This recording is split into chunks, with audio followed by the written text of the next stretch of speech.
बाहेर मुसळधार पाऊस सुरू होता आणि घरातील वातावरणात त्याहूनही मोठं वादळ घोंगावत होतं, ज्याची कल्पना कदाचित नियतीशिवाय कोणालाच नव्हती. मध्यरात्रीचे 2 वाजले होते. तन्वी आपल्या पलंगावर पडून होती, पण तिला झोप मात्र स्पर्शही करत नव्हती. तिचे पाय जे एकेकाळी नाजूक आणि चपळ होते, ते आज एखाद्या ओंडक्यासारखे सुजले होते. तिच्या पावलांच्या नसा ह्या फुगून निळ्या पडल्या होत्या. कंबर तर जणू मधूनच कापली जाईल इतक्या तीव्र वेदना होत होत्या. तिने डोळे मिटले तर तिला तिच्या आईची आठवण आली. तन्वी, ही सासरी गेल्यावर सर्वांना सांभाळून घे ग. आईने म्हटलेले ते शब्द आज तिला टोचत होते. तिने शेजारी शांत झोपलेल्या आर्यनकडे पाहिलं. आर्यन, तिचा नवरा, ज्याच्यावर तिने जीवापाड प्रेम केलं होतं. तिने थरथरत्या हाताने त्याला हलवलं. आर्यन, प्लीज एकदा उठ ना. मला खरंच खूप त्रास होतोय. माझे पाय बधीर झालेत. मला उभंही राहता येत नाहीये. उद्या सकाळी आपण प्लीज मोठ्या डॉक्टरांकडे जाऊन येऊया का? आर्यनने चिडून कूस बदलली. त्याने मोबाईलची प्रखर उजेड तन्वीच्या चेहऱ्यावर मारला. तन्वी, तुला वेड लागले का? रात्रीचे बघ 2 वाजलेत. उद्या ऑफिसमध्ये माझं सर्वात महत्त्वाचं प्रेझेंटेशन आहे आणि आई सांगत होती की तू आज दुपारी 2-3 तास अगदी मस्त ताणून दिली होतीस. दिवसभर आरामात लोळत असतेस आणि तरीही तुला थकवा येतो. हे रोजचं तुझं नाटक झाले. तुला फक्त काम करायची टाळाटाळ करायची असते. तुला कामं करायला नको. उद्या आईबाबांच्या लग्नाचा 25वा वाढदिवस आहे. घरात पाहुणे येणार आहेत आणि तू आत्तापासूनच आजारपणाचं तुंतुणं ते वाजवायला सुरुवात केली आहे. गप्प झोप आता, आर्यनने रागाने पांघरून डोक्यावर घेतलं. तन्वीच्या डोळ्यांतून अश्रूंच्या धारा वाहू लागल्या. तिला ओरडून सांगावंसं वाटलं की आर्यन, तुझी आई त्याला दुपारी झोप म्हणते तो काळ माझ्यासाठी नरकापेक्षाही कमी नसतो. पण तिच्या शब्दात ती ताकद उरलीच नव्हती. सत्य हे होतं की आर्यनची आई मालती काकू यांनी बाहेर जगाला आणि मुलाला एक आदर्श सासू म्हणून दाखवलं होतं, पण घराच्या 4 भिंतीच्या आड त्या एक क्रूर अशा मालकीण होत्या. दररोज दुपारी जेव्हा आर्यन ऑफिसला असायचा तेव्हा मालती काकू तन्वीला घराच्या मागच्या बोळातील एका लहान खोलीत बसून तिच्याकडून 40-50 किलो उन्हाळी वाळवण, कडक उन्हात मसाले कुटणं आणि पापड लाटण्याचं काम करून घ्यायच्या. तन्वीला साधी पाण्याची बाटलीही तिथे नेण्याची परवानगी नसायची. मालती काकू तिला नेहमी म्हणायच्या, जर आर्यनला काही सांगितलंस तर तुझ्या माहेरच्यांना फोन करून सांगेन की तुझी मुलगी चारित्र्यहीन आहे. बघ मग तुझं घर कसं उद्ध्वस्त होतं ते. आणि याच भीतीपोटी तन्वी निमूटपणे सगळं काही सहन करत होती. दुसऱ्या दिवशी सकाळी घरात प्रचंड गडबड सुरू झाली. मालती काकू आणि त्यांचे पती वसंतराव यांच्या लग्नाचा रौप्य महोत्सव होता. नाश्त्याच्या टेबलावर मालती काकूंनी खूप मोठा आव आणला. त्या आर्यनला म्हणाल्या, आर्यन बाळा, आज 50-60 पाहुणे येणार आहेत. तू काळजी करू नको. मी शहरातल्या प्रसिद्ध मॅजेस्टिक कॅटरर्सला जेवणाची ऑर्डर दिली आहे. ते दुपारी 12 वाजता त्यांच्या 4 मदतनीससह येतील आणि तन्वीला तर मी कालच सांगून ठेवले की आज तिने किचनमध्ये साधं फिरकायचं सुद्धा नाही आणि आज माझ्या सुनेला फक्त नटून थटून पाहुण्यांचं स्वागतच करायचे. आर्यन हे ऐकून खूप खुश झाला. त्याने तन्वीकडे विजयी मुद्रेनं पाहिलं आणि म्हणाला, अगदी बघ बघ तन्वी, आई तुझी किती काळजी घेते. तू काल रात्री विनाकारण रडत होतीस. आज तुला पूर्ण आराम मिळणार आहे. छान तयार हो आणि हो, आज कसलीही तक्रार नको. तन्वी किचनमध्ये चहा उकळत उभी होती. सासूचं हे भयंकर पांढरं खोटं बोलणं ते ऐकून तिच्या हातातली गाळणी खाली पडली. कॅटरस? कसले कॅटरस? सकाळी 5:30 वाजताच मालती काकूंनी तन्वीला बेडवरून खेचून बाहेर काढलं होतं आणि तिच्या हातात जेवणाच्या मेनूची 5 पानांची यादी दिली होती. त्यामध्ये लिहिलं होतं 5 किलो शाही बिर्याणी, 10 किलो पनीरची भाजी, 700 पुऱ्या, मटर पुलाव, कोशिंबीर आणि गोडामध्ये 10 लिटर दुधाची बासुंदी. मालती काकूंनी तिला अगदी बजावलं होतं.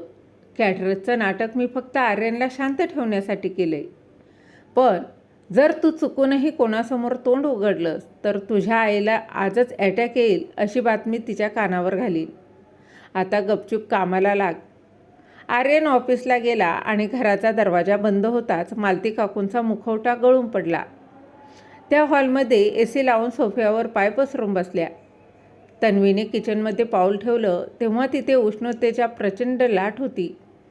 50 लोकांसाठीचं जेवण एकट्या जीवाने बनवणं म्हणजे मृत्यूला आमंत्रण देण्यासारखं होतं. तन्वीने 5 किलो कांदे चिरायला सुरुवात केली. डोळ्यातून पाणी येत होतं, पण ते फक्त कांद्यामुळे नव्हतं. बासुंदीसाठी तिने मोठं पातेलं गॅसवर ठेवलं. पुढचे 4 तास ती सतत तो जड पळी हलवत राहिली. तिच्या सुजलेल्या पायातून आता जणू सुया टोचल्यासारख्या वेदना होत होत्या. आणि त्यानंतर दुपारी 2 वाजता तिला प्रचंड चक्कर आली. ती किचनच्या ओट्याला धरून खाली बसली आणि तितक्यातच मालती काकू किचनमध्ये आल्या. तिला बसलेलं पाहून त्या मोठ्याने ओरडल्या, "ए नखरेबाज, काय चाललंय हे तुझं? इकडे 50 लोक येणार आहेत आणि तू इथे आराम करतेस? उठ आणि पुऱ्या लाटायला घे. जर जेवण वेळेवर झालं नाही तर पाहुण्यांसमोर तुझं असं नाक कापीन की तू कोणालाच तोंड दाखवायला लायक राहणार नाहीस." तन्वीने डोळ्यातील अश्रू पुसले आणि पुन्हा कणाकणाने स्वतःला तिनं उभं केलं आणि 700 पुऱ्या लाटताना तिचे खांदे अगदी बधीर झाले होते. हाताची बोटं थरथरत होती. संध्याकाळी 7 वाजता पाहुणे यायला सुरुवात झाली. घर अगदी रोषणाईने लख्ख होतं. सुलोचनाताई म्हणजेच आर्यनच्या आत्या ही किचनकडे डोकावून म्हणाल्या, "मालती वहिनी, काय सुवास येतोय. आचारी खरंच खूप अनुभवी दिसतोय." मालती काकू हसून म्हणाल्या, "हो ना ग ताई, मी त्याला म्हटलं कितीही पैसे घे, पण माझ्या सुनेला त्रास व्हायला नको आणि म्हणूनच हा सगळा घाट घातला." तन्वी आता त्या जड बनारसी साडीत आणि सोन्यांच्या दागिन्यात लपेटलेली होती. मेकअपच्या त्या जाड थराखाली तिचे सुजलेले डोळे देखील आणि थकलेला चेहरा तिने लपवला होता. ती पाहुण्यांना पाणी आणि सरबत देत होती. आर्यन ऑफिसवरून आला आणि पाहुण्यांच्या घोळक्यात सामील झाला. तो थोड्या वेळाने तन्वीजवळ आला आणि कुजबुजला, "बघ, आज तू किती फ्रेश वाटतेस. काल रात्री उगाच रडत होतीस. आईने तुला किती आराम दिला आज." तन्वी काहीच बोलली नाही. ती फक्त अगदी निर्जीवपणे हसली. जेवण सुरू झालं. पाहुण्यांनी जेवणाची तोंड भरून स्तुती केली. "वा वा वहिनी, ही बासुंदी तर हॉटेलपेक्षाही छान झाली." सुलोचना आत्या म्हणाल्या, "मालती, त्या आचार्याचा नंबर मलाही दे बरं. माझ्या मुलाच्या मुंजीला त्यालाच बोलावून घेईल."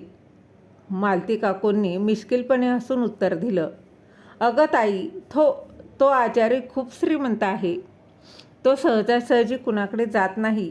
माझ्या खास ओळखीमुळे तो आज इथे आला." रात्री 11 वाजता सर्व पाहुणे तृप्त होऊन निघून गेले. आर्यनला खूप तहान लागली होती. हॉलमधील पाण्याचा जग रिकामा होता.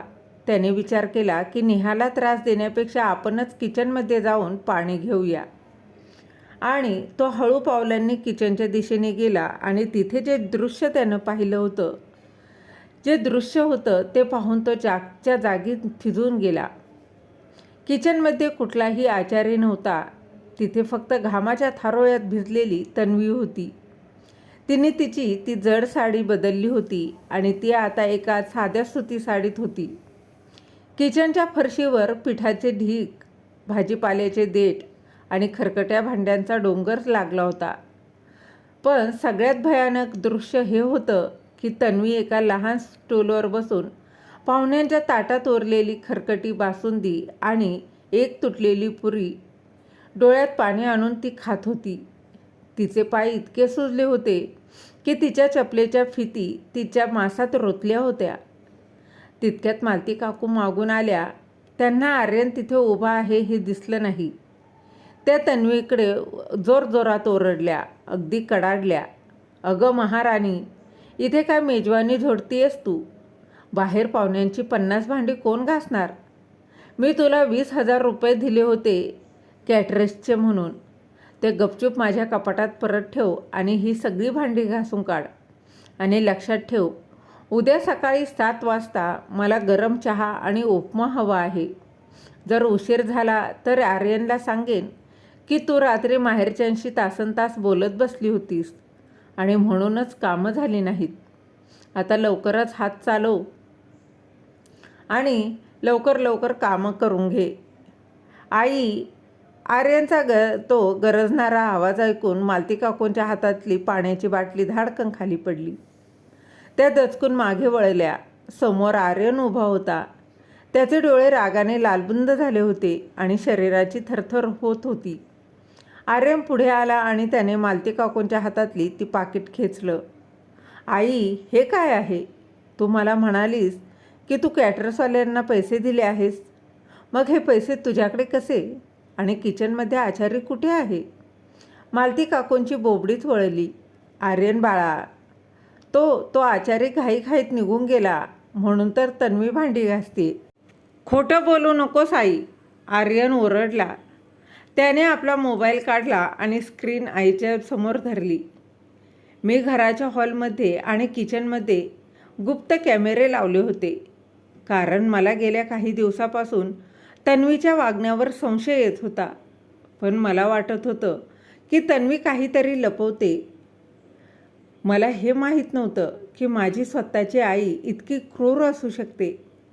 मी गेल्या 2 तासाचं रेकॉर्डिंग बघितलं आई. तू तिला दिलेली धमकी, तिला मारलेली लात आणि तिचा केलेला अपमान, हे सगळं मी पाहिले. आर्यनने तन्वीचा हात धरून तिला उठवलं. तन्वी हबकून गेली होती. आर्यनच्या डोळ्यातील अश्रू वाहू लागले. तन्वी, मला माफ कर. मी इतका आंधळा कसा असू शकतो? ज्या स्त्रीने माझ्यासाठी स्वतःच्या अस्तित्वाचा त्याग केला, तिला मी ओळखू शकलो नाही. आई, तू एक बाई असून दुसऱ्या बाईचं दुःख कसं समजू शकली नाहीस? तू हिचं रक्षण करायला हवं होतं, पण तू हिचं तर शोषण केलंस. आर्यनने आईच्या डोळ्यात बघून अगदी कठोरपणे म्हटलं. आई, तुला वाटतं ना की तू खूप मोठी मालकीण आहेस? मग आता ऐक, आजपासून या घरातल्या एकही रुपया तुझ्या हातात येणार नाही. तू जो कॅटरर्सचा बनाव केलास ना, आता त्याचे प्रायश्चित्त तुलाच घ्यावं लागेल. ही सगळी 50 लोकांची खरकटी भांडी तू घासणार आहेस आई, आणि हे किचन तू लख्ख करणार आहेस.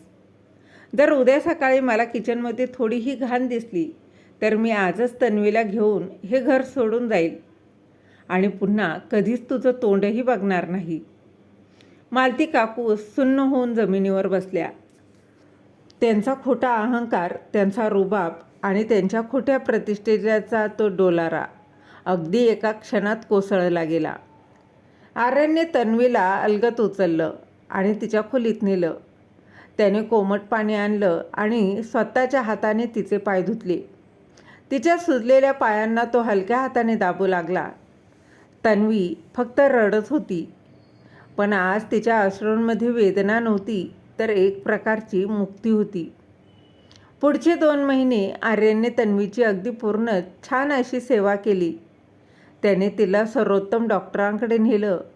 तिचे रिपोर्ट्स नॉर्मल येईपर्यंत तो तिच्या पाठीशी अगदी खंबीरपणे उभा राहिला. घराचा सगळा हिशोब आता आर्यन स्वतः बघू लागला. मालती काकू आता खऱ्या अर्थाने एकट्या पडल्या होत्या. त्या घराच्या कोपऱ्यात बसून राहायच्या. ज्या सुनेला त्यांनी गुलामासारखं वागवलं होतं, आज त्याच सुनेची दया त्यांना जगाला दाखवायचा आधार देत होती. आणि त्याच सुनेची दया त्यांना जगायला आधार देत होती. हा कर्माचा हिशोब होता. जो जसा पेरतो तसाच कापतो देखील. आर्यनला आता समजलं होतं की बायको ही घरातली लक्ष्मी असते आणि तिचा सन्मान करणं हाच खरा पुरुषार्थ आहे.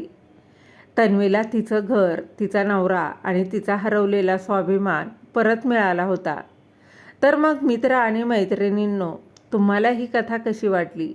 आर्यनने घेतलेला निर्णय तुम्हाला कसा वाटला? त्याचा योग्य निर्णय होता की अयोग्य? कमेंटमध्ये नक्की सांगा. आणि कथा आवडली तर कथेला लाईक, शेअर, सबस्क्राईब नक्की करा. धन्यवाद. भेटूया अशाच एका नवीन कथेसोबत.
She is absolutely fine.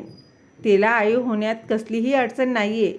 आदित्यच्या जीवात जीव आला. त्याने सुटकेचा निश्वास सोडला आणि चेहऱ्यावर हसू आणत म्हणाला, थँक गॉड.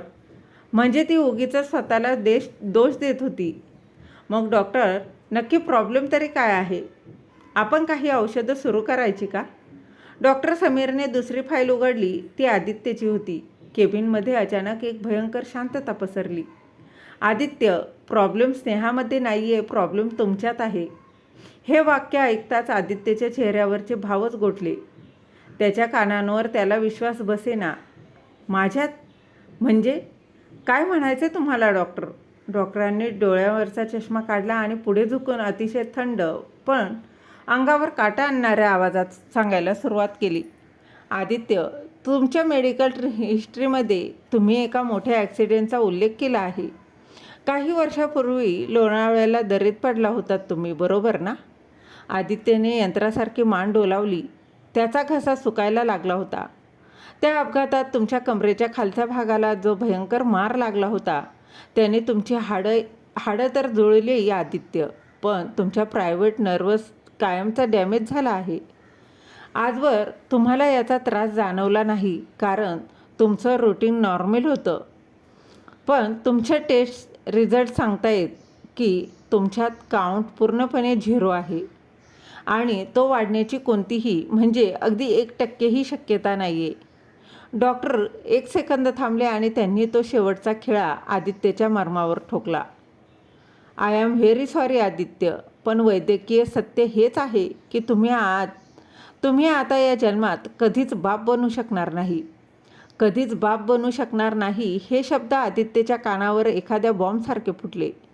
त्याच्या डोक्याला एकदम मुंग्या आल्या. आजूबाजूची हवा जणू अचानक गायबच झाली आणि त्याला श्वास घेता येईनासा झाला. तो त्या खुर्चीवरच निर्जीव पुतळ्यासारखा थिजून गेला. डॉक्टर, तुम्ही काय बोलताय? तुम्ही काय बोलता हे? असं कसं होईल? अहो, मी एकदम ठणठणीत आहे. तुम्ही मला बघताय ना.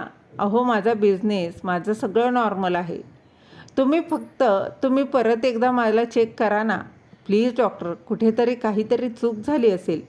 माणसाकडून चुका होतात ना डॉक्टर. आदित्यचा आवाज थरथरत होता. डोळ्यात पाणी जमायला लागलं होतं. तो अक्षरशः डॉक्टरांसमोर हात जोडून गावाया करत होता. आदित्य, शांत व्हा. सायन्समध्ये खोटं नसतं. मी 3 वेळा टेस्ट क्रॉस चेक केली. तो अपघात तुमच्या पुरुषार्थाला कायमचा संपवून गेलाय. हेच कटू आणि सत्य आहे. डॉक्टर समीरने अगदी निर्दयीपणे पण व्यावसायिक सल्ल्याचा आव्हानात सांगितलं. आदित्यचे हातपाय गळून पडले. एका क्षणात त्याची सगळी संपत्ती, त्याचा तो रुबाब, तो जणू मातीत मिसळून गेला. एक पुरुष म्हणून असलेल्या त्याच्या अस्तित्वाचे डॉक्टरांच्या त्या एका वाक्याने अक्षरशः तुकडे तुकडे केले. तो आतून पूर्णपणे कोसळला. हे रिपोर्ट स्नेहाला सांगायचेत का मी?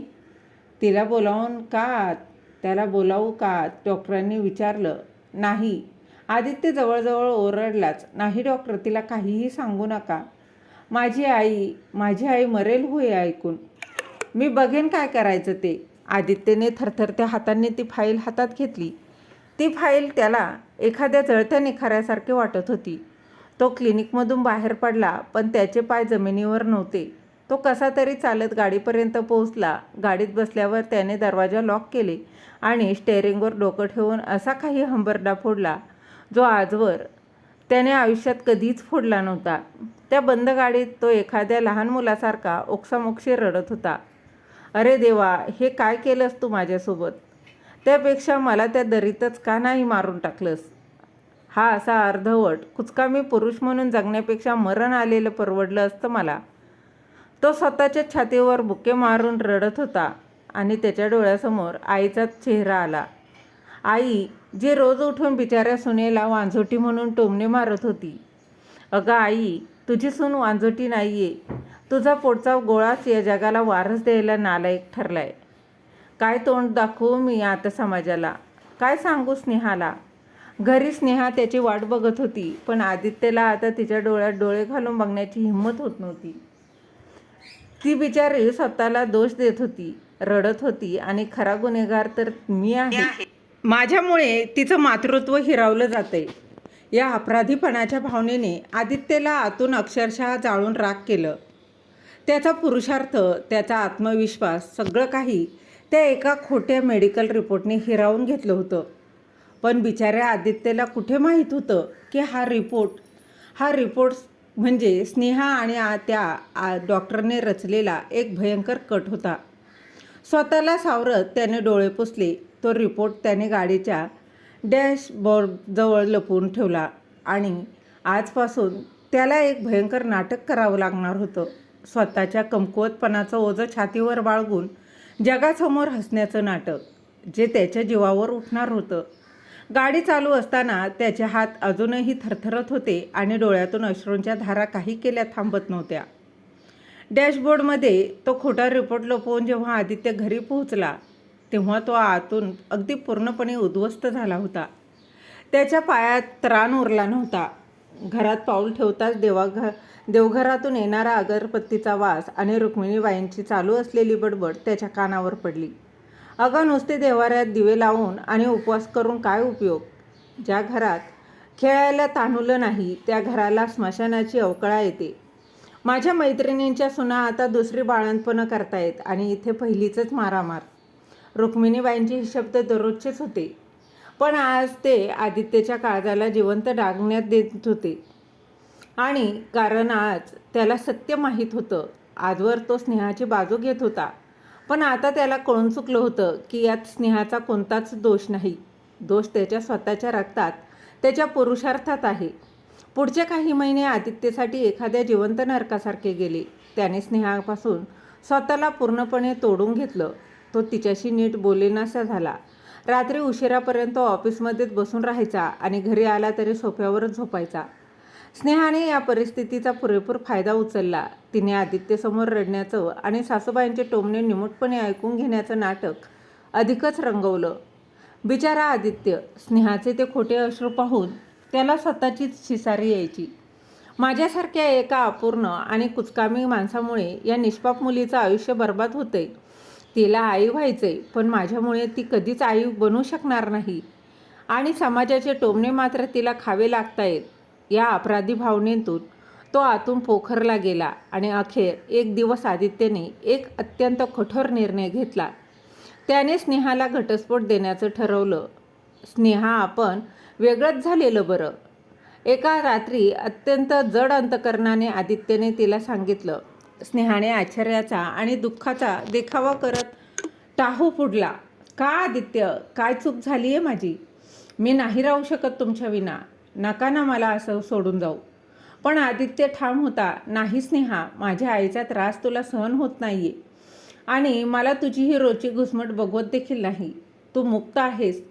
तू तुझं नवीन आयुष्य सुरू कर. आदित्यने स्वतःचा तो भयंकर दोष जगासमोर आणला नाही. समाजात एका पुरुषाला तू बाप बनू शकत नाहीस हे सांगणं मृत्यूहून भयंकर असतं. आणि दुसरं म्हणजे जर त्याने खरं सांगितलं असतं तर समाजाच्या नजरेत स्नेहा कायमची बिचारी ठरली असती. तिला कुणीतरी सहानुभूतीने जवळ केलं असतं, पण तो सन्मान मिळाला नसता. म्हणून त्याने स्वतःच्या प्रतिष्ठेवर आणि स्नेहाच्या भविष्यावर पडदा टाकण्यासाठी घटस्फोटाचं कारण मतभेद असं दिलं. शिवाजीनगरचे फॅमिली कोर्ट. पावसाळी हवेमुळे सगळीकडे एक प्रकारची उदासी पसरली होती. कोर्टाच्या त्या जुन्या अंधाऱ्या कॉरिडॉरमध्ये आदित्य आणि स्नेहा उभे होते. वकिलांनी पेपर आणले. जज साहेबांनी दोघांनाही विचारलं, तुमचा निर्णय ठाम आहे ना? आदित्यने फक्त खाली मान घालून होकार दिला. स्नेहाच्या डोळ्यात बनावट अश्रू होते. फायनल सिग्नेचर करताना आदित्यचा हात थरथरला. त्याने स्नेहाच्या नावावर पोटकी म्हणून एक भली मोठी रक्कम आणि एक फ्लॅट करून दिला. त्याला वाटत होतं की त्याने स्नेहाच्या मातृत्वाचा अधिकार हिरावलाय. त्याची ही छोटीशी भरपाई. कोर्टाचा तो ठक असा शिक्का कागदावर उमटला आणि एका 2.5 वर्षाच्या संसाराचा कागदोपत्री अंत झाला. कोर्टाच्या पायऱ्या उतरताना स्नेहाने वळूनही पाहिलं नाही. ती निघून गेली. आपल्या खऱ्या प्रियकराकडे जायला ती मोकळी झाली. पण मागे राहिला तो आदित्य, एकाकी, रिकामा आणि आतून पूर्णपणे मेलेला. घटस्फोटानंतर घर एकदम खायला उठलं. रुक्मिणीबाईंनाही थोडं वाईट वाटलं, पण त्यांच्या मनात एक नवीन आशा अशी पल्लवित झाली होती. बरं झालं गेली ती वांझोटी. आता मी माझ्या आदूचं दुसरं लग्न लावून देईन, एखाद्या गुणी आणि सुदृढ मुलीशी, जी माझ्या घराला वारस देईल. 6 महिने उलटून गेले. आदित्य स्वतःला बिझनेसमध्ये बुडून घेत होता, पण नियतीचा खेळ काही अजून संपला नव्हता. एके दिवशी रुक्मिणीबाईंच्या मोबाईलवर एक अनपेक्षित फोन आला. तो फोन स्नेहाचा होता. रुक्मिणीबाई आधी चिडल्या, पण स्नेहाने अत्यंत गोड आवाजात आणि रडत रडत त्यांना जाळ्यात ओढलं. आई, मी तुमच्या घराचा वारस देऊ शकले नाही, याचं मला जन्मभर दुःख राहील. पण आदित्यला असं एकटं बघून मला खूप त्रास होतोय. मी तुमच्यासाठी एक स्थळ सुचवू का? माझ्या दूरच्या मावशीची मुलगी आहे अपूर्वा. नुकतीच 21व्या वर्षात पदार्पण केली आहे. अगदी साधी, गावाकडची, संस्कारी मुलगी आहे.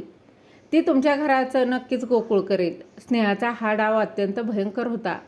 आदित्य कधीच बाप बनू शकणार नाही हे तिला चांगलंच माहीत होतं. त्यामुळे अपूर्वासारख्या एका निष्पाप मुलीला आदित्यच्या गळ्यात बांधून आदित्यची आणि त्याच्या आईची अजून मोठी फजिती आणि तडफड बघण्याची तिची ती कपटी खेळी होती. रुक्मिणीबाई त्या जाळ्यात अलगद अडकल्या. त्यांनी अपूर्वाला पाहिलं आणि त्यांना ती मुलगी लगेच पसंत पडली. अपूर्वा खरोखरच एखाद्या ताज्या पारिजातकाच्या फुलासारखी निष्पाप आणि सुंदर होती. साधी राहणी, चेहऱ्यावर एक निरागस तेज. जेव्हा रुक्मिणीबाईंनी आदित्यसमोर हा प्रस्ताव ठेवला, तेव्हा आदित्यने कडाडून विरोध केला. नाही आई, मला दुसरं लग्न करायचंच नाहीये.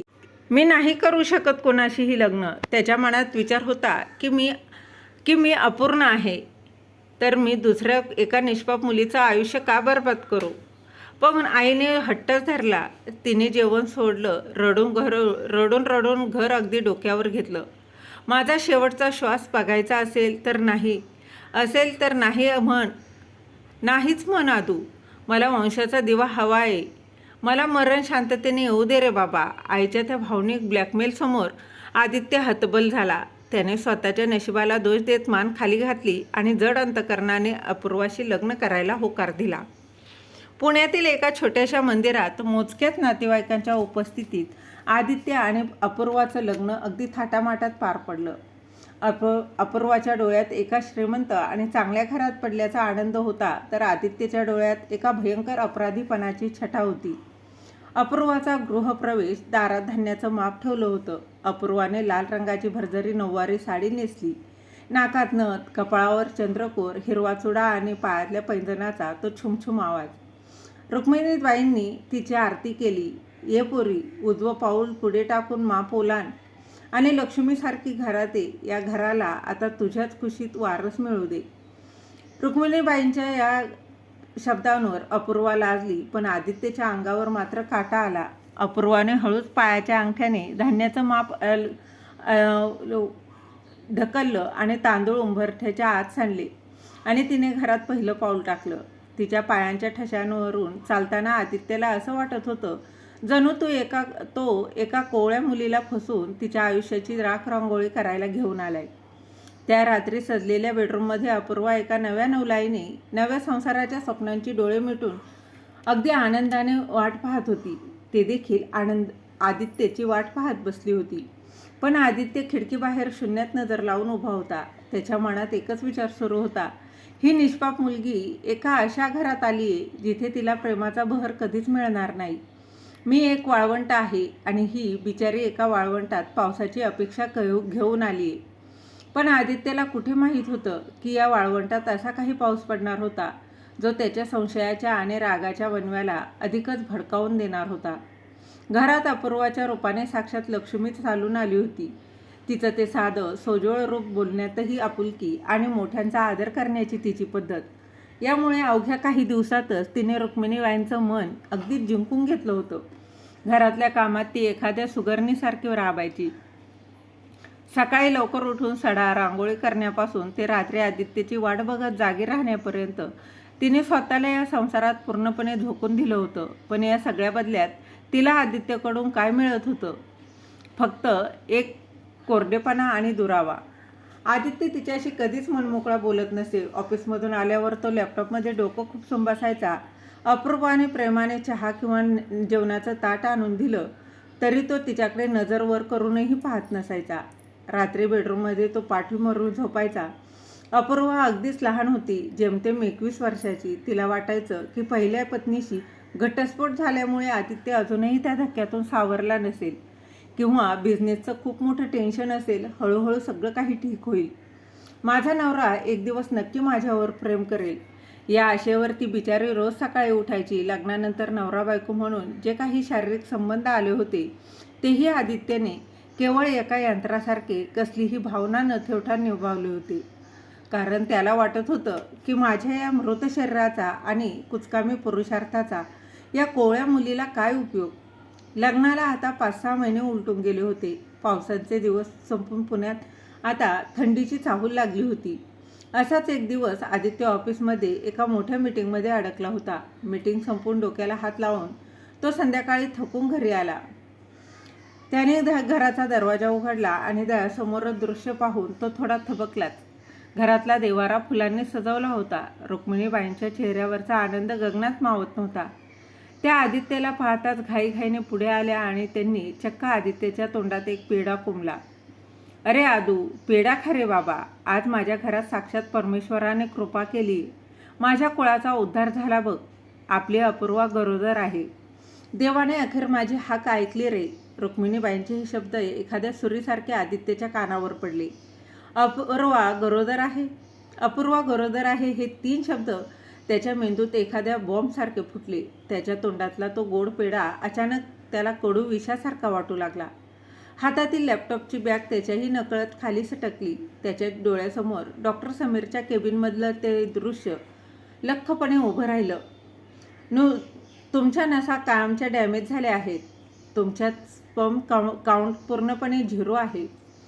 तुम्ही आता या जन्मात कधीच बाप बनू शकणार नाही. डॉक्टरचे ते थंड आणि निर्दयी शब्द त्याच्या कानात घुमू लागले. जर तो बाप बनूच शकत नाही, जर वैद्यकीय विज्ञानाने त्याला कुचकामी ठरवलं होतं, तर मग अपूर्वाच्या पोटात वाढणारं हे बाळ कोणाचं आहे? हा एकच विचार त्याच्या डोक्यात सापासारखा सळसळू लागला. त्याच्या पायाखालची जमीन अगदी अक्षरशः सरकली. श्वास जड झाला. त्याने हळूच नजर वर केली. समोर अपूर्वा उभी होती. अंगावर एक साधीशी साडी, निळी साडी, चेहऱ्यावर एक गोड लाजरा भाव आणि कपाळावर आलेला घामाचा बिंदू. एका नव्या मातृत्वाची चाहूल तिच्या चेहऱ्यावर अगदी स्पष्ट दिसत होती. पण आज आदित्यला त्या चेहऱ्यात निरागसता दिसली नाही. त्या क्षणी आदित्यच्या नजरेत अपूर्वा ही जगातील सर्वात कपटी, चारित्र्यहीन आणि खोटारडी स्त्री ठरली. माझ्या पाठीमागे हिचे कोणाशी तरी संबंध आहेत. लग्नाआधीपासूनच हिचं गावात कुणाशी तरी सूत जुळलं असावं आणि हे पाप लपवण्यासाठीच हिने माझ्यासारख्या श्रीमंत मुलाशी लग्न केलं असेल. किती निर्लज्जपणे ही माझ्या घरात दुसऱ्याचं पाप वाढवतीये. आदित्यच्या मनात संशयाचं आणि रागाचं एक भयंकर वादळ उठलं. त्याला वाटलं की आत्ताच्या आत्ता या मुलीची मानगुटी पकडावी आणि तिला घरातून हाकलून द्यावं. पण तो काहीच करू शकत नव्हता. तो अक्षरशः हतबल झाला होता. जर त्याने अपूर्वाच्या चारित्र्यावर आरोप केला असता, हे माझं मूल नाही असं ओरडून सांगितलं जरी असतं, तर पुढचा प्रश्न आलाच असता, का हे तुझं मूल असू शकत नाही? आणि मग त्याला स्वतःचा तो नपुसकत्वाचा खोटा रिपोर्ट, स्वतःचा अपूर्ण पुरुषार्थ हा जगासमोर आणावा लागला असता. समाजाची इज्जत, आईची होणारी अवस्था आणि आपला खोटा माज या सगळ्यांच्या ओझ्याखाली आदित्यने ओठ घट्ट दाबून धरले. एका खोट्या प्रतिष्ठेपायी त्याने तो अपमान आपल्या आत गिळून घेतला. काय रे, असा पुतळ्यासारखा काय उभा राहिलास? आनंद नाही झाला का तुला? आईने आदित्यला विचारलं. हो, खूप आनंद झाला आई. मी फ्रेश होऊन येतो, असं अत्यंत कोरडेपणाने म्हणत आदित्य तडतड पावले टाकत बेडरूममध्ये निघून गेला आणि त्याने आतून दरवाजा लावून घेतला. त्या रात्री आदित्य जेवायलाही बाहेर आला नाही. त्या दिवसापासून आदित्य अगदी पूर्णपणे बदलला. त्याच्यातल्या त्या संशयाच्या भूताने त्याच्या विचार करण्याची ताकदच हिरावून घेतली होती. तो अपूर्वाशी अक्षरशः एखाद्या जनावरासारखा वागू लागला. ती जवळ आली की तो किळस आल्यासारखा दूर सरकायचा. माझ्याजवळ यायचा प्रयत्न करू नकोस, मला तुझा स्पर्शही सहन होत नाही, असं तो तिला डोळे वाटारून अगदी सांगायचा.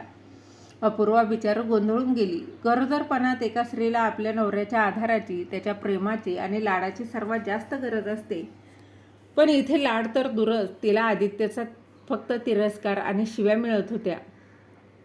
एके दिवशी रात्री अपूर्वा आदित्यसाठी गरम दुधाचा ग्लास घेऊन बेडरूममध्ये आली. आदित्य लॅपटॉपवर काम करत होता. तिने घाबरत घाबरत दुधाचा ग्लास टेबलावर ठेवला आणि थरथरत्या आवाजात विचारलं, अहो, तुमची काही चूक झाली आहे का माझ्याकडून? तुम्ही असे का वागताय माझ्याशी? मी गरोदर आहे हे कळल्यापासून तुम्ही माझ्याशी धड बोलतही नाहीत. बाळाचं नाव काय ठेवायचं हेही तुम्ही एकदा विचारलं नाही. माझा काय गुन्हा आहे ते तरी सांगा. तिच्या डोळ्यातून पाणी वाहू लागलं. आदित्यने लॅपटॉप जोरात बंद केला. त्याचे डोळे रागाने लालबुंद झाले होते. तो तिच्या अंगावर धावून गेला आणि म्हणाला, गुन्हा? तुझा गुन्हा काय आहे हे तुला चांगल्यापैकीच माहीत आहे. जास्त सती सावित्री होण्याचं नाटक करू नकोस.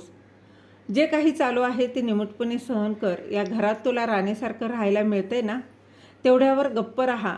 मला तुझ्या या नाटकाची आणि तुझ्या त्या वाढणाऱ्या गर्भाची कसलीही पडलेली नाहीये, समजलं?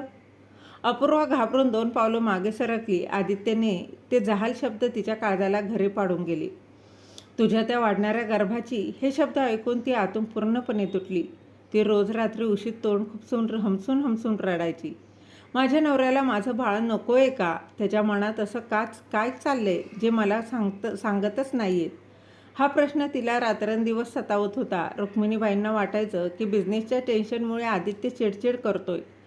त्या अपूर्वाची खूप काळजी घ्यायच्या, तिला खाऊ पिऊ घालायच्या. पण ज्या घरात नवऱ्याचंच प्रेम नाही आहे तिथे सासूच्या लाडांनी अपूर्वाचं मन कसं भरणार होतं? आदित्यने अपूर्वाला एकदाही हॉस्पिटलमध्ये चेकअपसाठी नेलं नाही. ती एकटीच किंवा सासूबाईंसोबत रिक्षा करून डॉक्टरांकडे जायची. घरात बाळाच्या स्वागताची तयारी सुरू होती. लहान मुलांचे कपडे, खेळणी येत होती आणि दुसरीकडे बेडरूममध्ये मात्र एका भयंकर संशयाच्या आगीत आदित्य आणि अपूर्वाचं नातं जुळून खाक झालं होतं. संशयाचं हे विष इतकं भयंकर असतं की ते चांगल्या चांगल्या माणसांची माणुसकी संपवून टाकतं. आदित्यला आता अपूर्वाच्या प्रत्येक कृतीत संशय येऊ लागला होता. ती फोनवर कोणाशी बोलत असेल तर तू नक्की तुझ्या त्या याराशीच बोलत असशील असे घाणेरडे विचार त्याच्या मनात यायचे. तो तिला सतत टोचून बोलायचा, तिचा अपमानही करायचा. अपूर्वाची अवस्था एखाद्या पिंजऱ्यात अडकलेल्या निष्पाप पाखरासारखी झाली होती. तिला ना उडता येत होतं ना त्या पिंजऱ्यातून सुखाने जगताही येत नव्हतं. काळाचं चक्र थांबत नव्हतं आणि पुण्यातल्या मुठा नदीत जसं पाणी वाहतं तसाच तो काळही वेगाने पुढे सरकत होता. लग्नानंतरची 7-8 वर्ष कशी भुरकन निघून गेली ते आदित्यलाही समजलं नाही. पण ही वर्ष म्हणजे त्याच्या अपूर्वाच्या आयुष्यातला एक न संपणारा अंधार होता. या काळात अपूर्वाने 3 मुलांना जन्म दिला होता. सगळ्यात मोठी मुलगी श्रावणी, त्यानंतर ईश्वरी आणि सगळ्यात धाकटा मुलगा म्हणजे वेदांत. रुक्मिणीबाईंच्या घराला जणू गोकुळाचं स्वरूप आलं होतं. घरात लहान मुलांचा किलबिलाट, त्यांचे बोबडे बोल, त्यांची भांडणं आणि रुक्मिणीबाईंचे लाड, सगळं काही एखाद्या सुखी कुटुंबासारखं दिसत होतं. पण हे फक्त बाहेरून दिसणारच चित्र होतं. घराचा उंबरठा ओलांडून आत गेल्यावर एक वेगळीच गुदमरून टाकणारी हवा जाणवायची. तो भव्य बंगला आतून एखाद्या बर्फाच्या पेटीसारखा गारठलेला होता.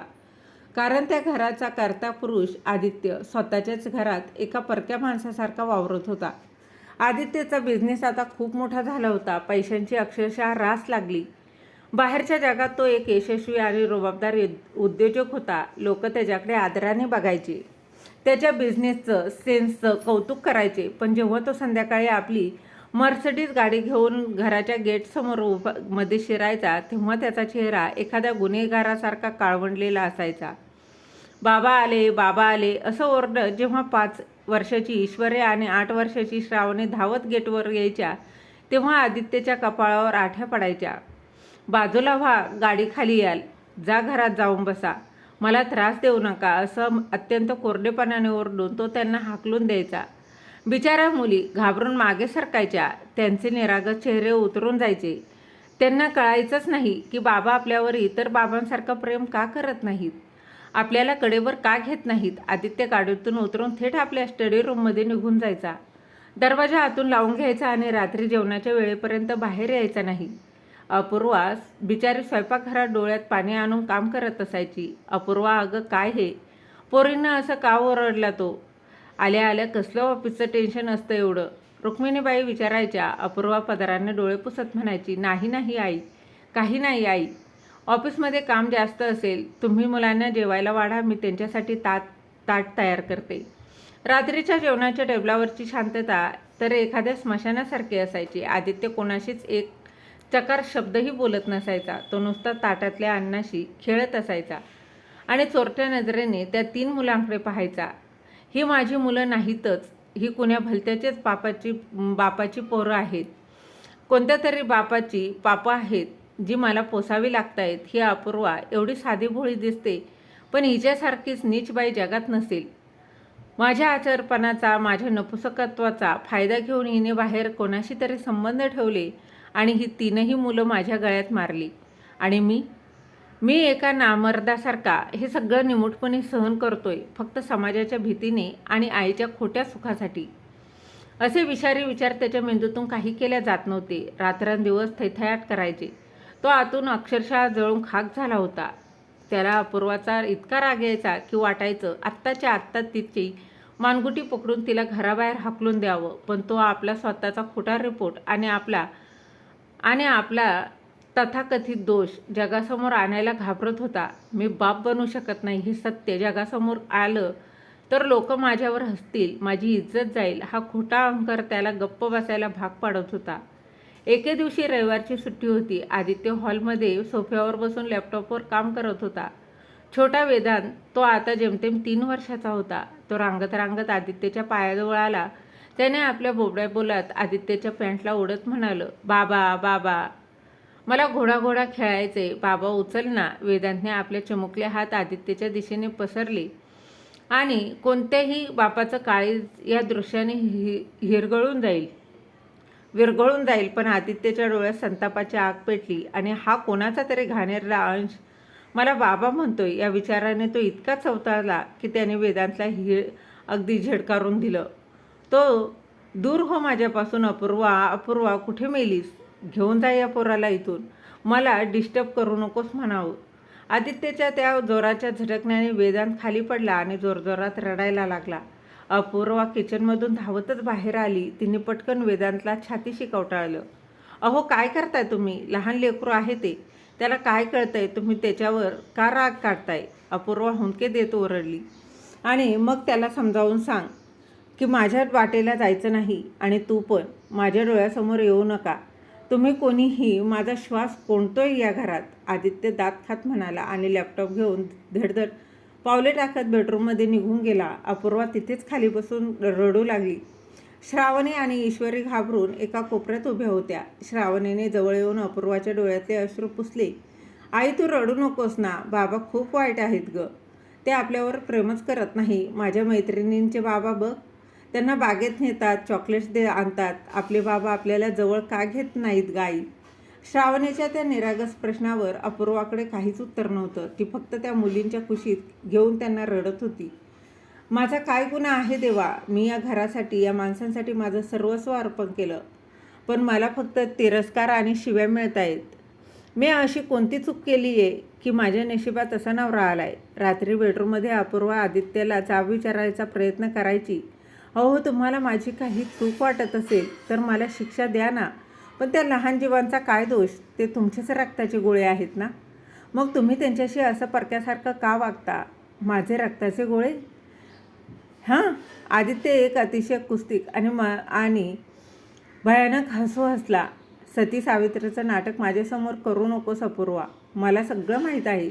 तू काय आहेस आणि तुझं चारित्र्य काय आहे हे मला चांगल्यापैकी ठाऊक आहे. फक्त माझ्या आईसाठी आणि समाजाच्या भीतीने मी तुला या घरात ठेवले. ज्या दिवशी माझा संशय सुटेल त्या दिवशी तुला या तुझ्या पोरांना मी अगदी धक्के मारून बाहेर काढेन. अपूर्वा हे ऐकून अगदी सुन्न झाली. अहो तुम्ही काय बोलताय ते? तुम्ही माझ्या चारित्र्यावर संशय घेताय? मी स्वप्नातही दुसऱ्या पुरुषाचा विचार करू शकत नाही. तुम्ही असं कसं बोलू शकता? ती हात जोडून रडत होती. बस, एक शब्द जास्त बोलू नकोस. माझ्या डोळ्यासमोरून निघून जा, आदित्यने तिला हाकलून दिलं. आदित्यच्या त्या वागणुकीमुळे घरात सतत तणाव असायचा. रुक्मिणीबाईंनाही आता आदित्यचा राग येऊ लागला होता. काय रे आदू, तुला पैशाची एवढी मस्ती आली आहे का? बायका मुलांवर असा अन्याय करतोयस? तुझा बाप कधी असा वागला होता का माझ्याशी?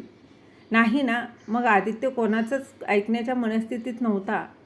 पण आदित्य काही केल्या कोणाचाच ऐकण्याची परिस्थितीत नव्हता. तो आतून एवढा भयानक नरकात जगत होता. बाहेरून बघणाऱ्याला वाटायचं की आदित्य देसाई किती सुखी माणूस आहे. सुंदर बायको, 3 गोड मुलं, भरपूर पैसा. पण आदित्यालाच माहीत होतं की तो रोज रात्री झोपताना मृत्यूची प्रार्थना करत होता. मला का नाही मरण येत देवा? का मी या खोट्या नात्याचं ओझं वाहतोय? त्याच्या मनात अपूर्वाबद्दलचा संशय आणि राग आता इतका शिगेला पोहोचला होता की तो कोणत्याही क्षणी स्फोट होण्याच्या तयारीत होता.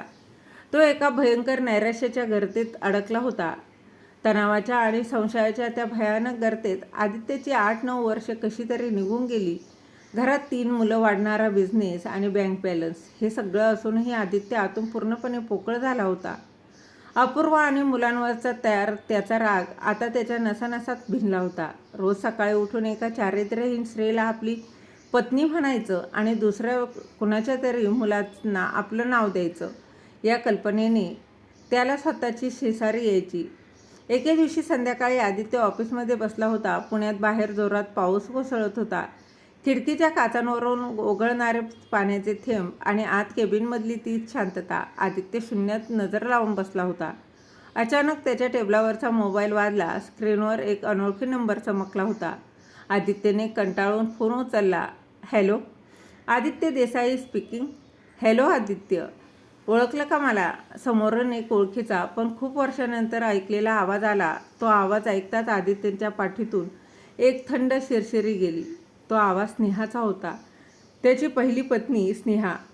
तू इतक्या वर्षांनी अचानक फोन, काय काम काढलंस? आदित्यचा आवाज कठोर होता.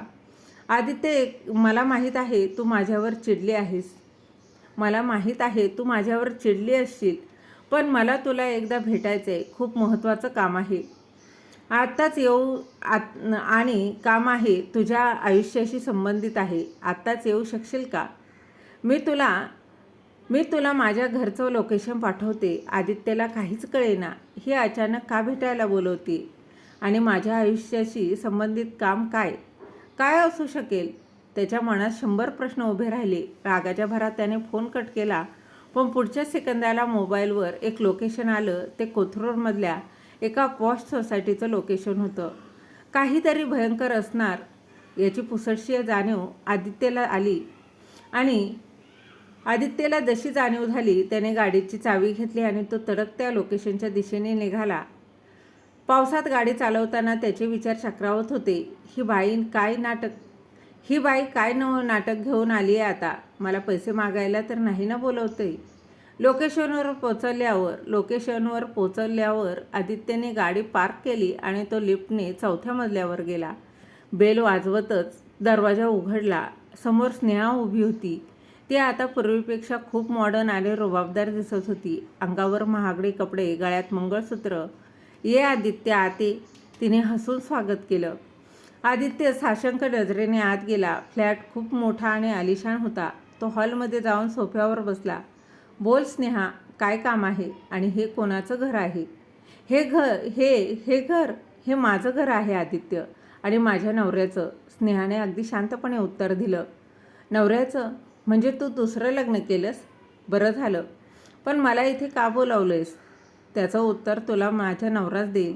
स्नेहाने बेडरूमच्या दिशेने बघून हाक मारली. अहो, बाहेर या. बेडरूमचा दरवाजा उघडला आणि जो माणूस बाहेर आला त्याला बघून आदित्यच्या पायाखालची जमीनच सरकली. त्याचे डोळे विस्फारले गेले. तो माणूस दुसरा तिसरा कोणी नसून डॉक्टर समीर होता. तोच डॉक्टर समीर ज्याने आदित्यला तू कधीच बाप बनू शकणार नाही असा रिपोर्ट दिला होता. डॉक्टर समीर, तुम्ही इथे काय करताय? आणि स्नेहा, हा तुझा नवरा आहे? आदित्य गोंधळून धक्क्याने उभा राहिला. डॉक्टर समीरने चेहऱ्यावर एक अत्यंत निर्लज्ज आणि विजयी हास्य आणलं. हॅलो आदित्य, बसा. होय, मी स्नेहाचा नवरा आहे आणि हेच सत्य सांगायला आम्ही तुला इथे आज बोलवलं आहे. आदित्यला काहीच समजेना. म्हणजे काय? तुम्ही दोघांनी लग्न केलं? पण डॉक्टर, तुम्ही तर स्नेहाच्या ओळखीचे होतात ना? आणि माझा तो रिपोर्ट? स्नेहा अचानक मोठ्याने हसली. तिचं ते हसू एखाद्या चुडेलसारखं भयानक वाटलं आदित्यला. ओळखीचे नाही रे आदित्य. समीर आणि माझं कॉलेजपासून प्रेम होतं. आम्हाला लग्न करायचं होतं, पण माझ्या घरच्यांनी तुझ्या पैशाच्या आणि स्टेटसला भुलून माझं लग्न तुझ्याशी लावून दिलं. मी पहिल्या दिवसापासूनच तुझ्याशी लग्न मोडायचा विचार करत होती, पण मला तुझ्याकडून चांगलीच पोटगी आणि फ्लॅट हवा होता. म्हणून मी एक प्लॅन रचला. स्नेहाच्या प्रत्येक शब्दागणित आदित्यच्या काळजावर जणू घाव बसत होते. तो अवाक होऊन ऐकत होता. तू बघितलंस आदित्य, लग्नानंतर 2.5 वर्ष आपल्याला मूल झालं नाही का? का? कारण मी गुपचूप गर्भनिरोधक गोळ्या घेत होते. मला तुझ्यासारख्या माणसाकडून मूल जन्माला घालायचंच नव्हतं. मग मी तुझ्या आईच्या टोमण्यांचा फायदा घेतला, रडण्याचं नाटक केलं आणि तुला समीरच्या क्लिनिकमध्ये घेऊन आले. स्नेहा अत्यंत क्रूरपणे सांगत होती. डॉक्टर समीरने पुढचा धागा पकडला आणि तिथे आदित्य, मी जो रिपोर्ट तुला दिला ना, तो पूर्णपणे खोटा होता. तुझ्या त्या लोणावळ्याच्या अपघाताने तुझ्या नसांना काहीही झालं नव्हतं. You are absolutely normal. तू 100% बाप बनू शकतोस. तो रिपोर्ट फक्त तुला घाबरवण्यासाठी आणि तुला स्वतःच्या नजरेत पाडण्यासाठी आम्ही बनवला होता, जेणेकरून तू स्वतःहून स्वतःच्या कमकुवतपणाच्या ओझ्याखाली स्नेहाला घटस्फोट देशील. आणि झालंही तसंच. काय बकवास करताय तुम्ही दोघं? खोटा रिपोर्ट म्हणजे मी बाप बनू शकतो? मी नामर्थ नाही आहे. आदित्यच्या घशातून शब्द फुटत नव्हते. त्याचे डोळे लालबुंद झाले होते. होय आदित्य, तू पूर्णपणे निरोगी आहेस, स्नेहा निर्लज्जपणे पुढे म्हणाली.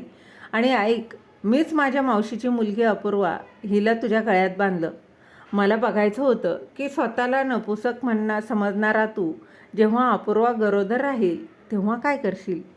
मला तुझी तडफड बघायची होती. तुझा तो खोटा माज, तुझी ती इज्जत मातीत मिसळायला बघायची होती मला. आदित्यच्या डोक्यात जणू बॉम्ब फुटला. म्हणजे अपूर्वा, माझी अपूर्वा, ती निर्दोष आहे. तिच्या पोटातून जन्मलेली ती 3ही मुलं, श्रावणी, ईश्वरी, वेदांत, ती माझीच मुलं आहेत, माझ्या स्वतःच्या रक्ताची. या विचाराने आदित्यच्या अंगावर अक्षरशः शहारे आले. 8-9 वर्ष ज्या स्त्रीचा त्याने चारित्र्यहीन म्हणून रोज मानसिक छळ केला, ज्या मुलांचा त्याने दुसऱ्याचं पाप म्हणून तिरस्कार केला, ती सर्व त्याचीच मुलं होती. आणि तो या 2 सैतानांच्या एका खोट्या रिपोर्टवर विश्वास ठेवून स्वतःचंच घर जाळत होता. त्याच्या मनात संतापाचा एक असा ज्वालामुखी फुटला जो आजवर कधीच फुटला नव्हता. तो एवढ्या चवताळलेल्या वाघासारखा डॉक्टर समीर यांच्या अंगावर धावून गेला आणि त्याने समीरची कॉलर धरून त्याला भिंतीवर आपटलं. हरामखोरांनो, काय केलं तुम्ही माझ्यासोबत? माझ्या पूर्ण आयुष्याची राखरांगोळी केलीत तुम्ही. एका निष्पाप मुलीचं आयुष्य मी नरक बनवलं तुमच्या एका खोट्या कागदामुळे. माझ्या स्वतःच्या पोरांना मी जवळ केलं नाही. तुम्हाला मी जिवंत सोडणार नाही. आदित्यचा आवाज संपूर्ण फ्लॅटमध्ये घुमत होता. त्याचे डोळे रडत होते आणि हात समीरचा गळा दाबत होते. स्नेहा घाबरून ओरडली, आदित्य सोड त्याला, सोड म्हणते ना. ऐक माझं, मला तुला काहीतरी सांगायचं प्लीज. आदित्यने समीरला जोरात जमिनीवर आपटून दिलं आणि धापा टाकत तो स्नेहाकडे वळाला. काय सांगायचं आहे आता? काय राहिलंयस ऐकण्यासारखं? सांग लवकर. स्नेहा जमिनीवर बसली आणि अचानक हसून रडायला लागली. तिचं ते रुबाबदार रूप एका क्षणात कुठलं निघून गेलं. आदित्य, आम्हाला माफ कर. आम्ही तुझ्यासोबत खूप नीचपणा केला, पण नियतीने आम्हाला आमची शिक्षा दिली आहे. खूप भयानक शिक्षा झाली आहे. स्नेहा हुंदके देत बोलत होती. समीर जमिनीवर मान खाली घालून बसला होता. कोणती शिक्षा? काय झाले? आदित्यने दात ओत खात विचारलं. आम्ही निरोगी आहोत आदित्य, पण लग्नाला 8 वर्ष झाली तरी मला मूल होत नाही. समीरने जगातील सर्व ट्रीटमेंट करून पाहिल्या, IVF देखील केलं, सगळं काही केलं, पण माझा गर्भ टिकतच नाही. देवाने माझी कुस कायमची उद्ध्वस्त केली आहे आदित्य. हे आमच्या कर्माचं फळ आहे. आम्ही एका निष्पाप माणसाचा पुरुषार्थ खोटा ठरवला. देवाने आमचाच वंश संपवला. आदित्य प्लीज, आम्हाला माफ कर. तू माफ केल्याशिवाय आम्हाला मुक्ती मिळणार नाही, प्लीज. स्नेहाने चक्क आदित्यचे पाय धरले. आदित्य त्या दोघांकडे शून्यात नजर लावून पाहत राहिला. एकीकडे त्याच्या संतापाची आग होती, तर दुसरीकडे नियतीने या दोघांवर उगवलेला तो भयंकर सूड होता. कर्माचा सिद्धांत किती अचूक आणि निर्दयी असतो ना, याचा साक्षात पुरावा त्याच्या डोळ्यासमोर जमिनीवर रडत पडला होता. आदित्यला समजतच नव्हतं की तो हसू की रडू. ज्या स्त्रीने आणि ज्या डॉक्टरांनी त्याला आयुष्यभर एका खोट्या नपुसकत्वाच्या अंधारात ठेवून त्याच्या संसाराची राखरांगोळी केली, ते दोघं स्वतः वांझोटे होऊन त्यांच्या पायावर लोळत होते. आदित्यने एक दीर्घ श्वास घेतला. त्याच्या डोळ्यातले अश्रू आता संतापाचे नव्हते, तर एका भयंकर पश्चातापाचे होते. पश्चाताप जो त्याला आता अपूर्वा आणि त्याच्या मुलांसमोर जाऊन करायचा होता. स्नेहाचे आदित्यचे पाय घट्ट धरून ठेवले. तिचे अश्रू आदित्यच्या बुटावर ओघळत होते. डॉक्टर समीर जमिनीवर गुडघ्यांवर बसून मान खाली घालून रडत होता. ज्या दोन सैतानांनी एका कोवळ्या आणि निष्पाप माणसाचा पुरुषार्थ खोटा ठरवून त्याच्या पूर्ण संसाराची राखरांगोळी केली होती, ते दोघे आज स्वतः वांजोटे होऊन त्याच्या पायांवर लोळत होते. आदित्य, आम्हाला माफ कर. आम्ही खूप मोठा गुन्हा केला आहे तुझ्यासोबत आणि अपूर्वासोबत. आम्ही निरोगी असूनही आम्हाला मूल होत नाही आहे. देवाने आम्हाला आमच्या कर्माची फळं इथेच दिली आहेत रे. आम्ही पैसा मिळवला, सगळं काही मिळवलं, पण आमच्या घरात रडायला कोणी पोरगं नाही आहे. ही शिक्षा भोगून आम्ही थकलो आहे. आदित्य, प्लीज एकदा आम्हाला माफ कर. तू माफ केल्याशिवाय आम्हाला यातून मुक्ती मिळणार नाही. स्नेहा हुंदके देत गायावाया करत होती. आदित्यच्या अंगात क्षणभरासाठी जो संतापाचा ज्वालामुखी उसळला होता, तो अचानक एका विचित्र शांततेत बदलला. त्याने स्नेहाला जोरात झिडकारलं नाही, तर की समीरच्या श्रीमुखात भडकावली नाही. तो काही सेकंद त्या दोघांकडे शून्यात नजर लावून पाहत राहिला. त्याच्या डोळ्यात आता राग नव्हता, तर एक प्रकारची करुणा आणि कीव होती. त्यांच्या भयंकर कर्माबद्दलची कीव. स्नेहा, आदित्यचा आवाज आता एकदम शांत आणि खोल विहिरीतून आल्यासारखा झाला.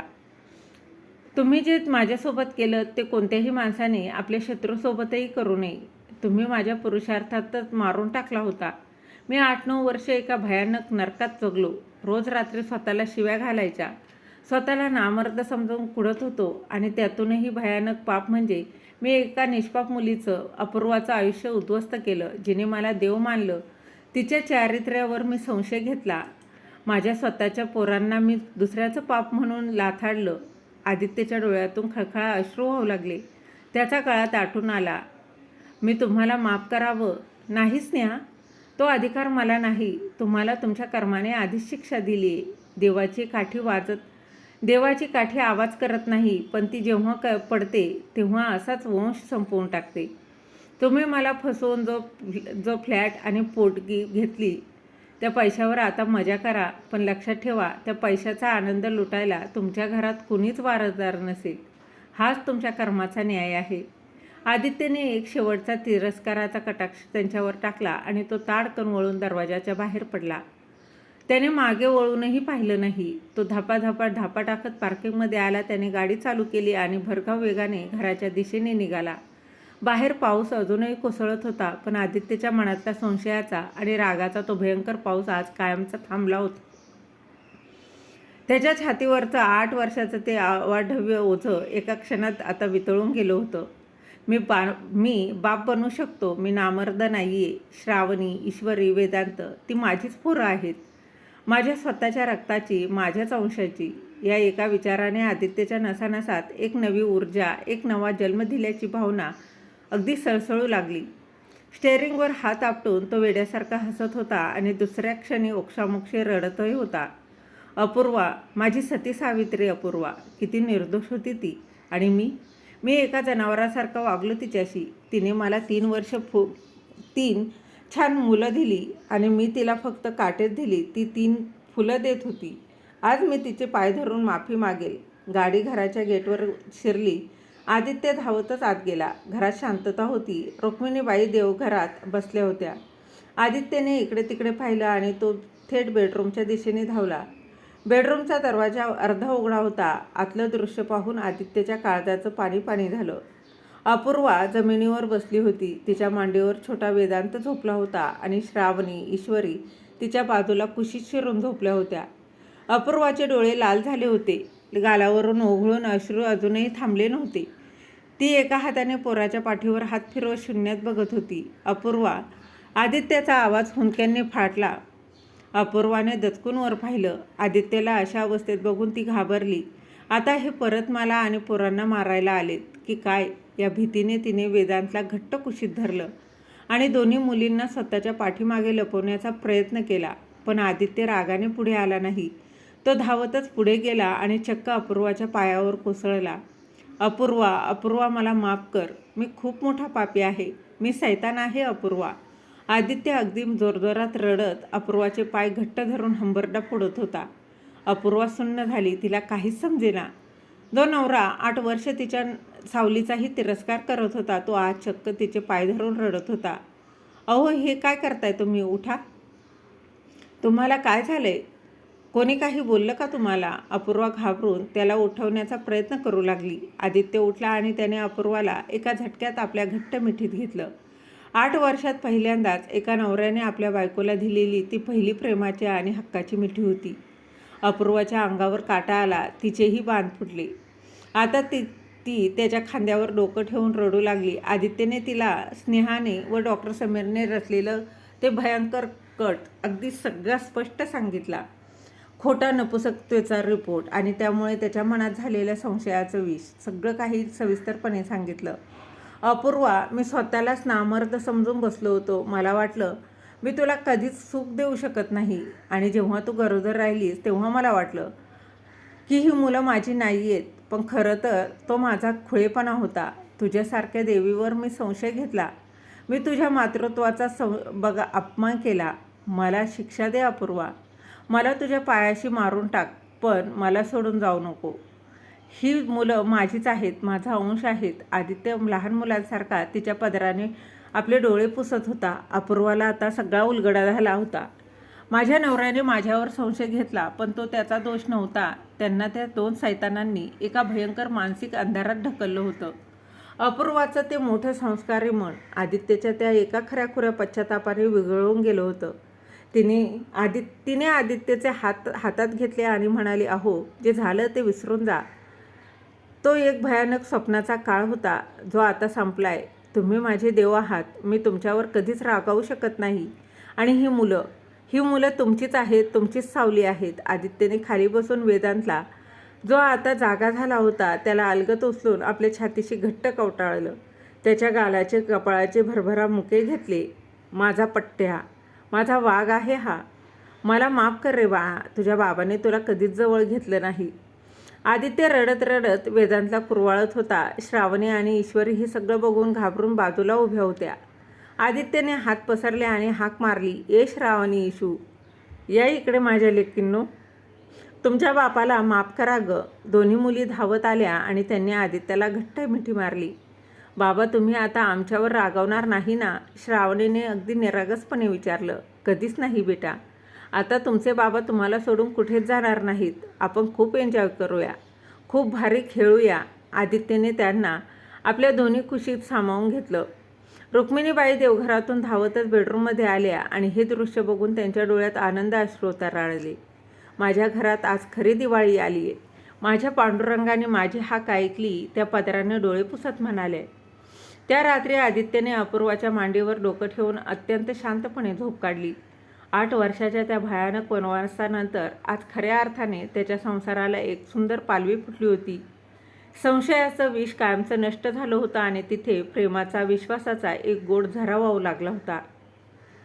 तिकडे मात्र स्नेहा आणि समीर आपल्या रिकाम्या वांजोट्या घरात आपल्या कर्माची फळं भोगत एकाकी आयुष्य जगत होते. आणि इकडे आदित्य, अपूर्वा आणि त्यांची 3 मुलं एका नव्या, आनंदी आणि परिपूर्ण आयुष्याची सुरुवात करत होते. तर मग मित्र आणि मैत्रिणींनो, या कथेवरून आपल्याला या 3 गोष्टी अगदी स्पष्टपणे समजतात. संशय हे असं विष आहे जे चांगल्या चांगल्या नात्यांची क्षणात राखरांगोळी करतं, पण सत्याला कधीच मरण नसतं. हे कितीही खोल काढलं तरी ते एक दिवस वर येतंच, त्याचा अंधार दूर करतंच. कर्माचा सिद्धांत अतिशय अचूक असतो. तुम्ही आज दुसऱ्याकडून जो खड्डा खणाल, उद्या नियती तुम्हाला त्याच खड्ड्यात ढकलल्याशिवाय शांत बसत नाही. दुसऱ्याचं वाईट करून कधीही कोणीही सुखी राहू शकत नाही. सच्च प्रेम आणि निष्पापणा कधीच हरत नाही. अपूर्वाच्या त्या शांत सहनशीलतेने आणि पावित्र्याने शेवटी आदित्यच्या संशयावर मात केलीच. नात्यांमध्ये विश्वास आणि एकमेकांना समजून घेण्याची तयारी असेल तर मग कोणतंही वादळ पार करता येतं. तर मग मित्र आणि मैत्रिणींनो, तुम्हाला ही कथा कशी वाटली? कथा आवडली तर कथेला लाईक, शेअर जरूर करा. आणि अजूनही चॅनलला सबस्क्राईब केलं नसेल तर सबस्क्राईब नक्की करा. भेटूया अशाच एका नवीन